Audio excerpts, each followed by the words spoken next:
Well, yes, the performance from Galen Rupp, who took the American record over 2 miles in the States, may just give us a bit of a clue as to how Mo might run this, because Alberto Salazar, of course, coaches the two of them. It was an 8-9 run from Galen Rupp, and that certainly will be in Mo's sights at the very least. Mark Mitchell, John Mellor, Eliud Kipchoge and Kip Zero, they could be two main dangers, if you like. Stephen Davis, Arne Gabius, who ran very well recently over this sort of distance for Germany. Tariq Bekele, the younger brother of Kenyan, of course, Mo Farah, Gideon Gatimba and Remy Limo. Well, just to come back to, as we go down the line here, just I'll apologise for talking over the top of the guys here, but just try and set this up for you.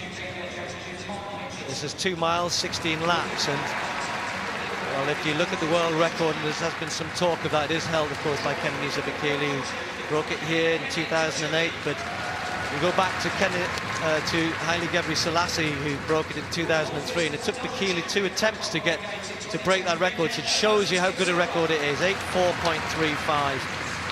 And I think for Mo, that's going to be a really tough ask here. He'll have a go, I'm sure. They've asked for a fast pace. But going back to that Galen Rupp race in America, when he ran the 8 minutes and 9, he actually ran 8 seconds quicker for the second half of the race than the first. And apparently Alberto Salazar had asked him to go out steady and then come home strong.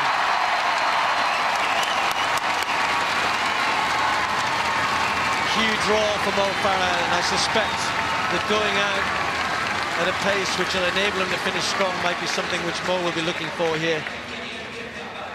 And it'll be up to these guys, up to Gatimba, Limo, to get them through 1 mile.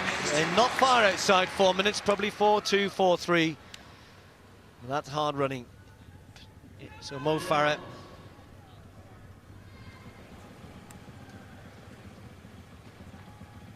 $16 laps ahead.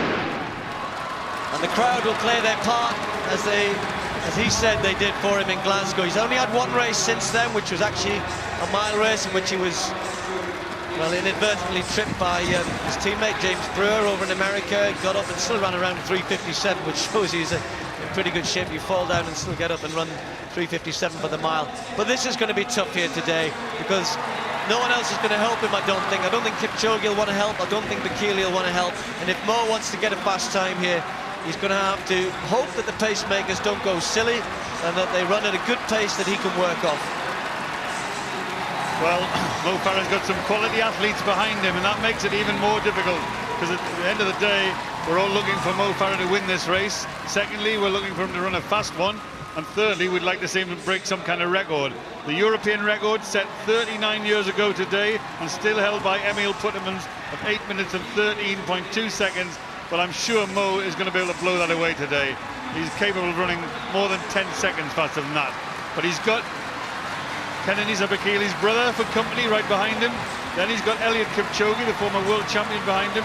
And then he's got Kip Zero, the Commonwealth 5 and 10,000 meter champion, behind him. So he's got some quality athletes there. He is leading the bunch, but he just needs to take a little bit closer order. The pacemakers went through there quickly. Mo Farah, first 400 meters, 58.9 seconds, and that's quick. Yes, and for those of you who know the difference between the metric and imperial, of course it was 16 laps plus about 18 meters. And that 18 meters becomes important, because we talk about Brent's just given a lap time there, so obviously that was 400 meters exactly. It wasn't actually to the finish line, so we'll be watching that. Lap times are important, but Brent, that idea of running about not far, sort of 30.5, something like that, is going to be important. And you don't want to have too many laps where you're slipping way outside of that sort of pace. But coming back to what I said at the beginning, these guys have got to just keep an eye on where Mo is and try and help him through here, because, as I said, I don't think he's going to get much help from behind. He's a scout now, Mo Farah, and whether you're Kipchoge and all of his great, exploits in the past, they'll want to beat Mo Farah today, undoubtedly. That's absolutely right. And the thing is, he's sitting there on his own. When the pacemakers drop out, Mo will be in the lead. But the lap time there, the second 400 meters split, 1:59.7 for 800 meters, 60 seconds for Mo Farah for that particular lap. So he is running quickly. And remember, 2 miles, they're going to run close to 4 minutes for the first mile and try and run close to 4 minutes for the second mile. That puts the running, the quality of running here in perspective. We're now ignoring the pacemakers a little. It's Mo Farah really. He's the pacemaker, because that gap, all it's doing is guiding him along. It's not helping him along. And there they go through. 10 laps to go. Mo Farah, Bekele, Kipchoge and Kipsiro, 3 quality athletes there for the ride. Just a quick word about in the green vest there, Johnny Mellor, who's running very well, has gone with this pace there. He's got the chance of going to the World Indoors. He's got to run for 3,000 meters, 7:50, and they'll take the time at 3,000 meters. So he's got the chance here if he can hang on to the likes of Gabius. He's doing it very bravely there, because he had no option really but to go with this quick pace. So just watch out for that as well. That third 400 meters slipped a little, 62.5 for Mo Farah, and I think he realized that. He suddenly accelerated and has gone a little bit closer to the pacemakers. He hasn't gone with them, but he knows exactly what's happening. He's glancing up at the screen, he's getting the information that he needs. Katimba's doing a strong job. It's not his fault the athletes aren't following him, but the point is, when you get this kind of quality, you don't want to be sticking out there on your own and trying to set a pace for everyone else. So the first pacemaker drops out. Eliud Kipchoge takes a bit closer order to Mo Farah, and that 400 meter split, 62.5, 3.2 for 1,200 meters, and another 62.1, so they're just drifting off that pace a little. But I suspect that's what he probably thought would happen. I think 4.3, 4.4 would have been the target. The question is, can Mo Farah pick it up from that? Will the second half, undoubtedly the last 400 meters will be quick. We know it will be with the sort of caliber of athlete we've got here. But can they maintain enough pace to get them close over the last 400 or 500 meters that they can attack? If not the world record, then certainly something fairly close to it. Mo Farah looking good, looking relaxed, but so is Kipchoge, just tucked in behind him. Well, our statistician who's doing his sums and doing the spotting onto the track, he just told me that Mo Farah went through the first mile in 4 minutes and 5 seconds. That means he's got to run a sub-4-minute mile to break the world record. That would be a tall order, but the things we've seen from Mo recently, you know he could go close to that. So, when the pacemaker drops out, Limo's looking good and doing a good job. Farah will be left in the front, Bekele just looking up at the big screen. Kipchoge is still there. Kipsiro is still there. Arne Gabius of Germany is still there. Young Johnny Mellor has been maybe paying for going with that early pace, but he really had no option. So the pacemaker steps aside. We've got 5 laps to go, and Mo Farah has to think about winning this race now. Maybe not think about the clock. Look at Kipchoge. He's already run very quick over 3,000 meters this year. He's been in very, very good form. And Farah's got to be aware. He's got to get his brain into gear here about how to win this. Maybe start to forget about the clock a little bit here. And they win the race, Mo. That's what you've got to do. If he wins this race, he'll have beaten some good athletes. He is the world champion at 5,000 meters. And now he's being challenged by the brother of the world record holder at 5,000 meters, and that is Bekele, Tariku Bekele. Now, I think it's time for Mo just to settle, just to think about winning the race.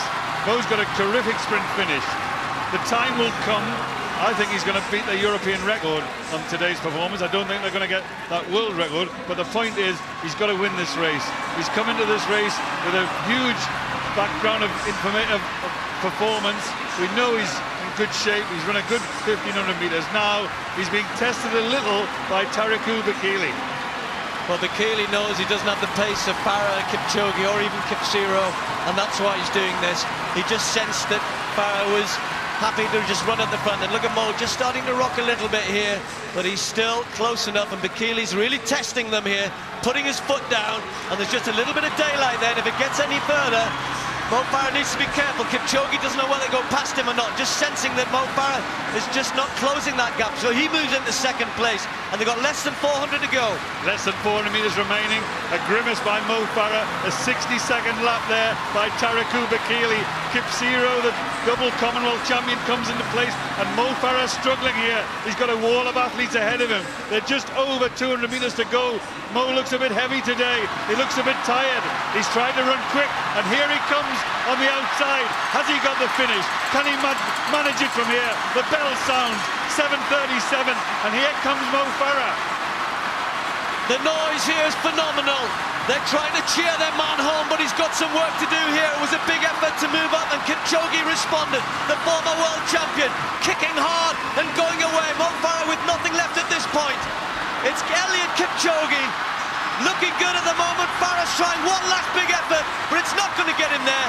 Kipchoge's going to win this. Farah's in second place. It'll be a new British record, a new European record for Mo Farah.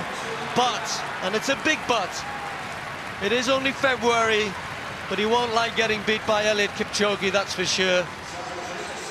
This is a man who we know over the years is right at the top of the world. He's been a former world champion. He's won plenty of medals at the Worlds and the Olympics.